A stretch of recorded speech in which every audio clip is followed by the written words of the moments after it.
Ladies and gentlemen, let's go.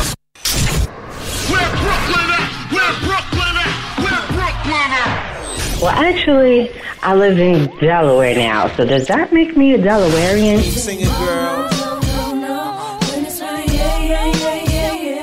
You know, Beyonce is my friend in my head. Jay my people sometimes, too. Yeah. I mean, like, be true, man. You know, when I was a kid, I had an imaginary enemy. Like, does that make me crazy?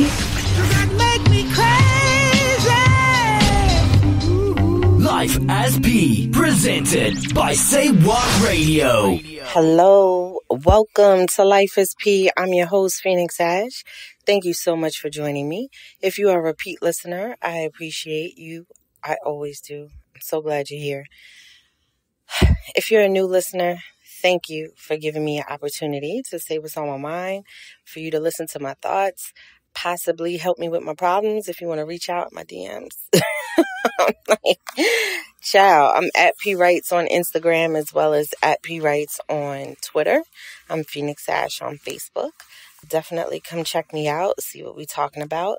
If you have listened to the show before, you know that I go over the theme for the week, what I've been seeing as a sign in my evolution as a writer, as well as an author, as well as a mother. At one time, it was a wife. Now it's on my way to being an ex-wife, which I'm actually kind of excited about. It's not on my way to being anybody's girlfriend yet. So I guess the universe is taking the time that it says I need. Which is funny because I think that's one of my themes overall is trying to figure out what exactly I want going forward, whether it be from a relationship or friendship or just someone that I'm interested in. And there are so many stereotypes. There's so many memes of advice. There's so many people who, based upon their own experience, have sort of like rules of thumb. And they share it and they put it out there, and it can really confuse you or confuse me because I struggle to see like what's my own mind, what value, what's out there have for me, and how does that translate into my own experiences. Sometimes we can make decisions or feel bad about decisions based upon how someone else outside of us have colored them. I've talked about it before in terms of knowing your pace and knowing if it's you who's not ready or your situation isn't ready.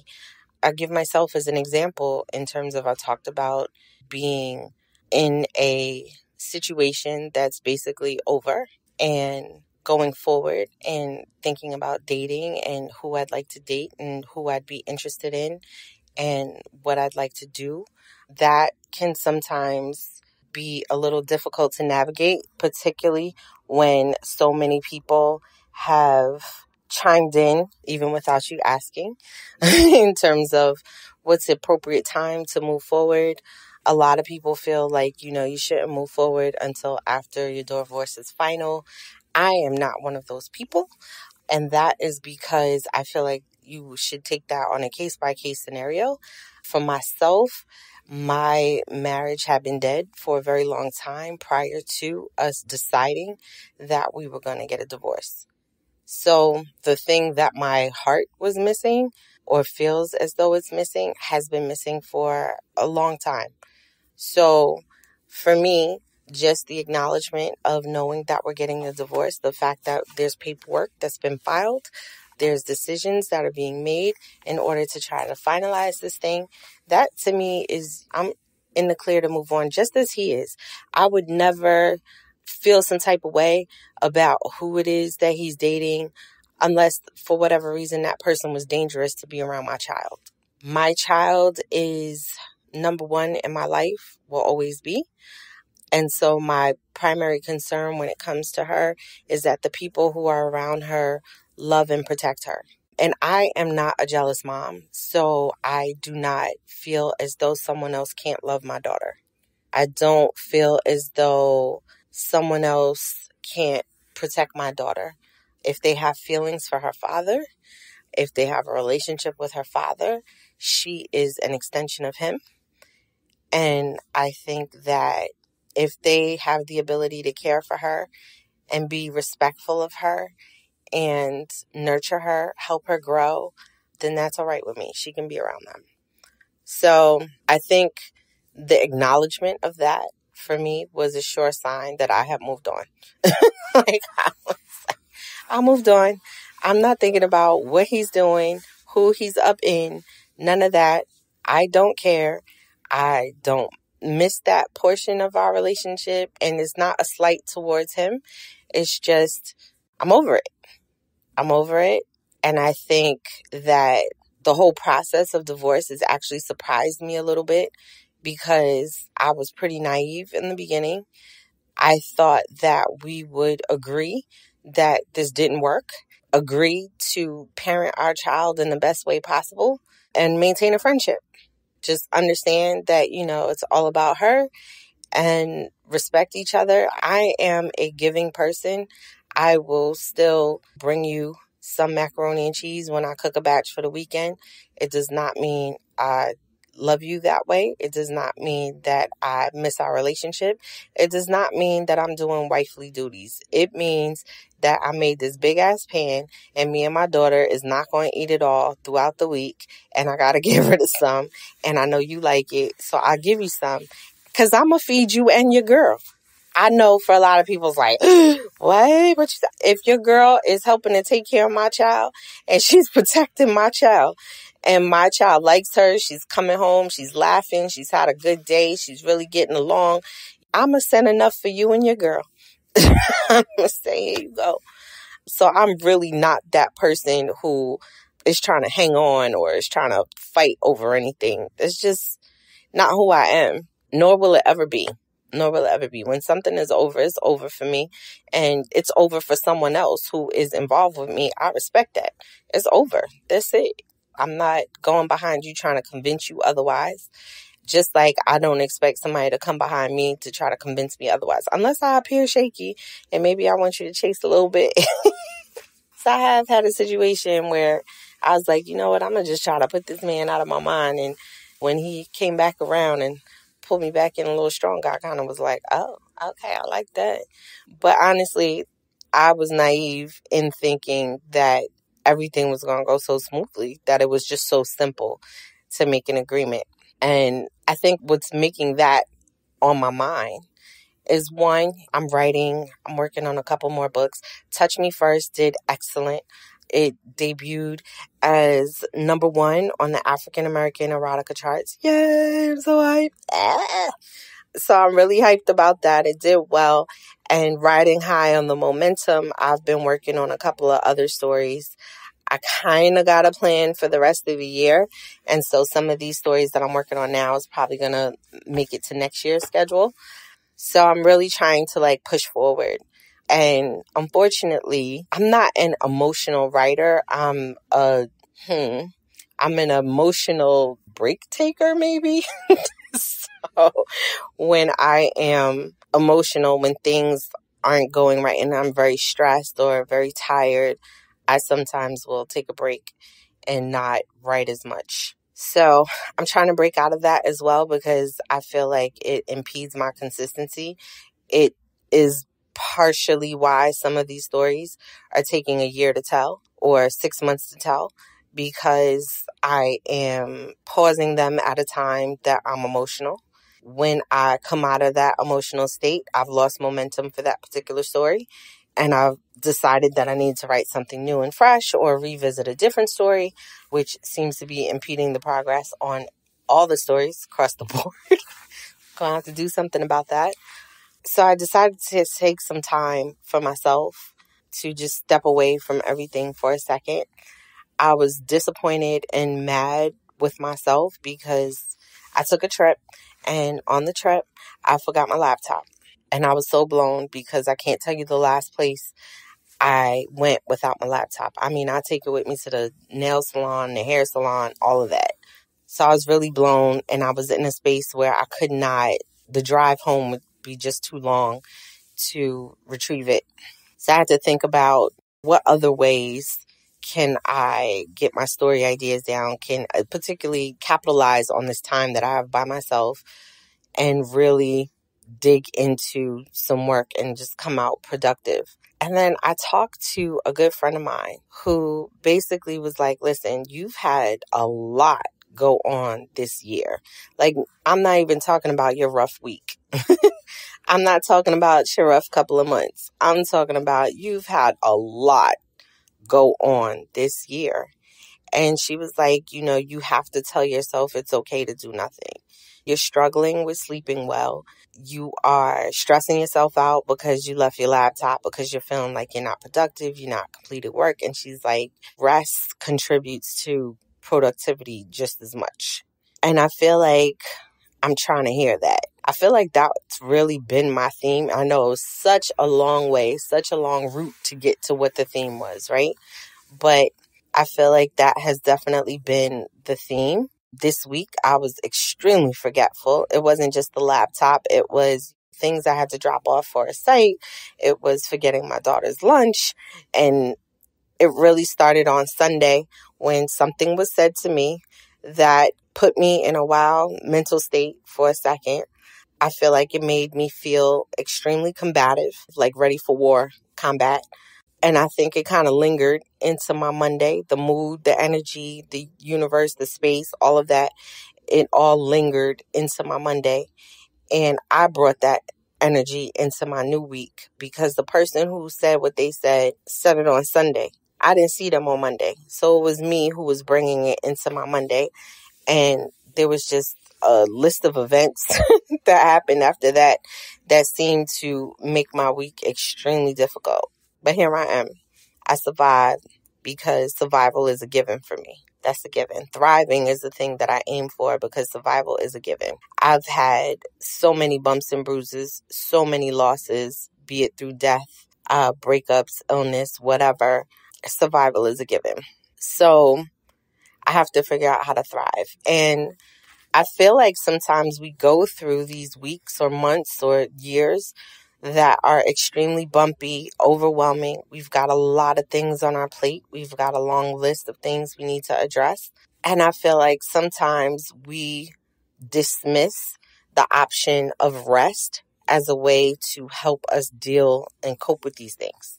If you're anything like me, you definitely dismiss the idea before it forces itself on you and you have no choice but to pick it up. It genuinely takes me, it really takes me a long time to take heed to stuff like that.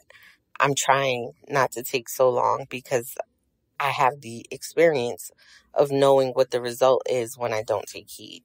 So I'm trying to rest my mind, but it's difficult. I'm extremely exhausted, looking like a whole raccoon because my eyes are so black. Because I don't sleep. I got these dark circles around my eyes. I got to put a filter on the picture just to make sure that y'all don't see or don't think that somebody somewhere socking it to me. Just effing my face up on a regular basis because I'm not sleeping. And then I go on this trip and I'm alone and I'm still not sleeping. I have no true responsibility and I'm still not sleeping. That needs to stop. I need to figure out whether it be to take melatonin, whether it be to have some prayer before I go to sleep, whether it be meditate, whether it be find a consistent companion. I'm going to need to put myself to sleep one of these days. I'm going to have to. But I feel like there's a lot of us out there who are entrepreneurs, writers, creative minds. Even a friend of mine, I don't even know if he would really describe himself as a creative mind, but definitely very responsible, obligated, and busy, and takes on a lot of different things, a lot of different projects, very caring person. May not be extremely caring in words or immediate in front of your face action, but definitely takes on responsibilities for other people, very much trying to take care of things for everyone else. I think that is his way of showing that he cares. And it's a great way. It's recognizing his love language in terms of whenever we think of love languages, we think of how we receive love. But I also think that the language of how you translate love, how you transmit love is important too. You know, people think about my love language. You need to speak my love language. But I feel like the receiver and the giver need to understand each other's languages on both sides of the spectrum. Like, I think, have a number of love languages, and I'll talk about that in a later podcast. But I think it's fortunate because there's multiple opportunities for me to receive the message of care. But anyway, all of that to say is, if you're anything like me, and I talked about my friend because he's very busy and very responsible, and what he does takes a lot of hours, it takes a lot of effort, it takes a lot of mind energy. And I feel like him too, he doesn't give himself permission to rest, to really take some time and just like chill. Like, if he rests, it would be for the night. It's never like consecutive days. So I think that, creative or not creative, there's a lot of us that are like that. Whether you have an analytical mind or a creative mind, or you're like me and you border both. We don't take heed to the message that rest is just as productive as the work. And I feel like that is basically the message that I've been receiving, because like I said, I've had a hell of a time. It's been torturous. It's been a rough week. It's been every day, incident after incident after incident after incident. And it was the planning up to a trip that I was taking. And I think that everything was rolling in the direction of telling me that when I go on this trip, I need to rest. I need to rest. And it was showing me, it was trying to blow everything up. Like the situation, the universe was trying to blow everything up so that I could hear it loud and clear. It was making big booms so I could hear it loud and clear. And yet it's still taking me time to take heed to this message. So speaking to my girlfriend was great, because I needed to, somebody had to say it. It was like, girl, let God use you. Because somebody needed to tell me that rest was just as productive as the work. And we were sitting on the phone trying to figure out, like, when did my sleeping patterns go off? And it really broke down to when my daughter stopped sleeping in my bed. And I'm like, do I just miss my baby? I used to fall right to sleep right behind her. And I don't know if I just miss my baby or if I just miss having somebody in my bed. Be honest with you, like, ain't nobody in my bed. But I have more opportunity to rest, and still I have less. I'm not taking heed. I beat myself up when I'm not productive. I beat myself up when I haven't written for the day, when I haven't reached a word count, when I lose momentum. I beat myself up at each turn. And is it really necessary? Then at one point, I'm going to have to stop beating myself for everything. Just sleep. Just rest. Go ahead and rest. My body is saying, I don't want to do it right now. I need to rest. And half the time when I'm beating myself up for not writing, I'm up, and then I finally fall asleep. I fall asleep late, and then I'm mad that I wasted all those hours thinking about stuff, and I could have been writing if I was going to be up anyway. It's really a vicious cycle, yo. But I think that's the point that we can all pick up. Like I said, rest is just as productive as the work, and just as necessary. It's just as necessary as cleaning your face, as the other portion of your skincare. It's just as necessary as brushing your teeth to maintain your hygiene. It's important. It's important. So I'm going to give it a shot. I'm going to try to make more of an effort to balance whatever time I have left, because, you know, I have full-time responsibilities, and then I come home and I'm with my child for a couple of hours and I'm beat, and I try to give those couple of hours to writing, and then I always go over. But I feel like I need to structure that time more. I need to be more focused. I need to write lists. I need to start checking things off a list. I need to get back to that, rather. And I have to put rest on that list. I do. I have to put it there. Maybe if I get some rest, I could stop rambling. Just maybe. I don't know if that's going to work. I could stop turning left. I don't know. I don't know if that's going to happen. But anyway, soapbox over. I hope that you were able to get what I was trying to say. I want you to take some time out for yourself. I want you to give yourself the okay to rest, the okay to rejuvenate, the okay to replenish, to cleanse. It's okay. It's okay. And when the universe offers it or forces it, let us figure out how to maximize it so that it's not a punishment. It's the needed meal. Let's figure it out. Let's try to hold it, have it, put it somewhere, make it function within our schedule, within our commitment to our goal, within our commitment to our dreams. Let's fit rest in there as an important member of the crew that's going to get it done. If you want to check out any of my fictional books, which is way less heavy, Touch Me First is nice and erotic, yo. Go pick that up. It's actually now available on paperback, so you can read it on Kindle Unlimited, or you can pick it up on paperback. I would love if you did that. Definitely, if you are a paperback reader and you like to have signed copies, hit me up in the DM. I will definitely figure out a way we could coordinate how we're going to get some books to you. That's what's good. I'm P Writes on Instagram, P Writes on Twitter. If you want to read just pure romance, listen, okay? My book, Delectable, A Sweet Romance. Yeah, it's sweet. It's sweet. It's nice. I like that book. That was my first romance novel. It was great.